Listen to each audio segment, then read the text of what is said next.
Know your ડીલરના ઓપ્શનમાંથી તમે કેવાયડીના form upload કરી શકો છો. કેવાયડીના ફોર્મ તમારા ડીલર માસ્ટરની ડિટેલમાંથી ભરાશે. બલ્ક ટીન વેરિફિકેશનમાંથી તમે સપ્લાયર કસ્ટમરના ટીન એકસાથે વેરીફાઈ કરી શકશો. ઝીપ યુટિલિટીમાંથી સ્ટેટ્યુટરી ઓડિટ રિપોર્ટ 7-zipમાં કન્વર્ટ થશે, જે વેટ ઓડિટ રિપોર્ટમાં અપલોડ થાય છે. વેટ કેલ્ક્યુલેશનમાંથી તમે વેટ રિટર્નની એન્ટ્રી કરી શકો છો. ઈ પેમેન્ટમાંથી તમે વેટ અને સીએસટીનું ઓનલાઈન પેમેન્ટ કરી શકો છો. પ્રિન્ટ રિટર્નમાંથી તમે મલ્ટિપલ ફોર્મ એકસાથે પ્રિન્ટ કરી શકો છો. ઈ રિટર્નમાંથી તમે મલ્ટિપલ ફોર્મ એકસાથે સિલેક્ટ કરીને ઈ ફાઇલ કરી શકો છો. ડીલર લોગિનમાંથી તમે કોમર્શિયલ ટેક્સની સાઇટ ઉપર લોગિન કરી શકો છો.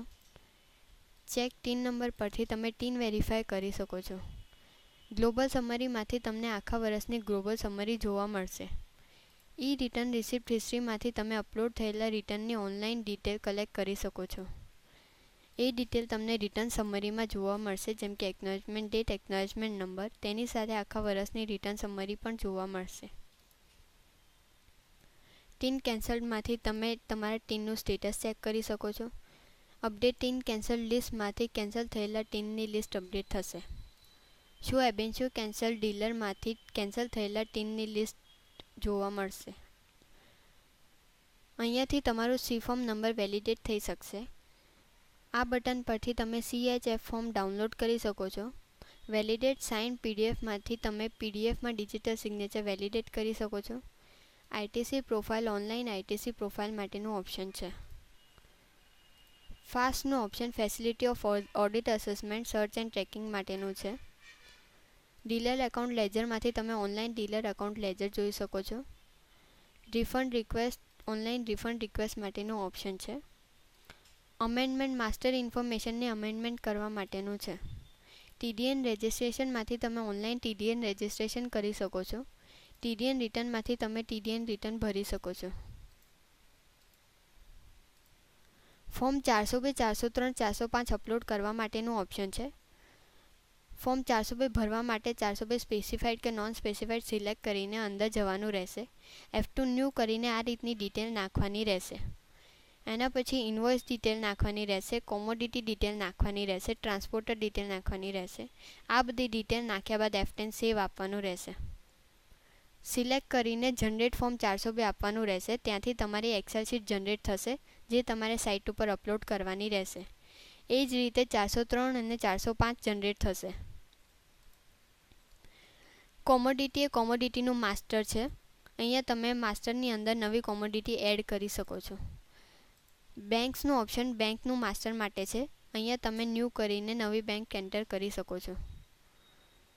ઓડિટર માસ્ટર માટેનું છે. અહીંયા તમે ન્યૂ કરીને નવું ઓડિટર માસ્ટર નાખી શકો છો. ડીલર એ ડીલર માસ્ટરની લિસ્ટ છે. આ ઓફિસવેર યુટિલિટી છે, જેમ કે માય ઇન્વોઇસમાં જઈને તમે અસેસીનું ઇન્વોઇસ બનાવી શકો છો. બલ્ક ઈમેલમાંથી તમે એક સાથે મલ્ટિપલ ડીલરને ઈમેલ કરી શકો છો. માય ડેસ્કમાં તમે અલગ અલગ રિમાઇન્ડર રાખી શકો છો. માય વર્કમાં તમે તમારા વર્કની ડિટેલ ચેક કરી શકો છો. ફાઇલ મેનેજરમાં તમે ઘણી બધી ફાઇલ્સ એકસાથે સ્ટોર કરી શકો છો. વેબ લાઇબ્રેરીમાંથી તમે કોઈપણ વેબનું લિંક આપી શકો છો. લેન સેટઅપની અંદરથી તમે લેનમાં ઇઝી વેટનું સેટઅપ કરી શકો છો. લેન અપડેટ પરથી તમે ઇઝી વેટનું લેન અપડેટ કરી શકો છો. ડેટા બેકઅપના ઓપ્શનમાંથી તમે તમારા ડેટાનું બેકઅપ લઈ શકો છો.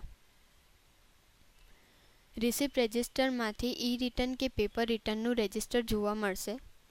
રિટર્ન રિપોર્ટમાં મલ્ટિપલ રિપોર્ટ એનાલિસિસ થશે, જેમ કે assessment analysis, sales turnover register, VAT amount register, list of return submission, VAT e return status report, VAT audit status report. આ રીતે મલ્ટિપલ રિપોર્ટનું એનાલિસિસ થશે. સોફ્ટવેર સેટઅપમાં જઈને તમે એક્સેલ વગેરેના પાથ આપી શકો છો. ઇન્ટરેસ્ટ એન્ડ પેનલ્ટીના ઓપ્શનમાં તમને ઇન્ટરેસ્ટ અને પેનલ્ટીનું કેલ્ક્યુલેશન કરી શકો છો. રિટર્ન સ્ટેટસમાંથી તમે પેન્ડિંગ કે ફાઇલ રિટર્નનું સ્ટેટસ ચેક કરી શકો છો. ડેટા એનાલિસિસના ઓપ્શનમાંથી તમે ડીલરનું મલ્ટિપલ ડેટા એનાલિસિસ જોઈ શકો છો. ઇનવર્ડ આઉટવર્ડ એ ઓપ્શન ઇનવર્ડ આઉટવર્ડની એન્ટ્રી માટેનું છે. વેબ લાઇબ્રેરીમાંથી તમે નોટિફિકેશન અને સર્ક્યુલર જોઈ શકો છો. ઇઝી પ્રિન્ટમાંથી તમે બધા ફોર્મ એકસાથે પ્રિન્ટ કરી શકો છો. મર્જ PDF ફાઇલનું ઓપ્શન બે PDF ફાઇલને એક PDF ફાઇલમાં મર્જ કરવા માટેનું ઓપ્શન છે. પીડીએફ સાઇનરના ઓપ્શનમાંથી તમે પીડીએફની ફાઇલમાં ડિજિટલ સિગ્નેચર થ્રુ સાઇન કરી શકો છો. આ રીતે ઇઝી વેટનું software VAT return plus basic utilities માટેનું સોફ્ટવેર છે.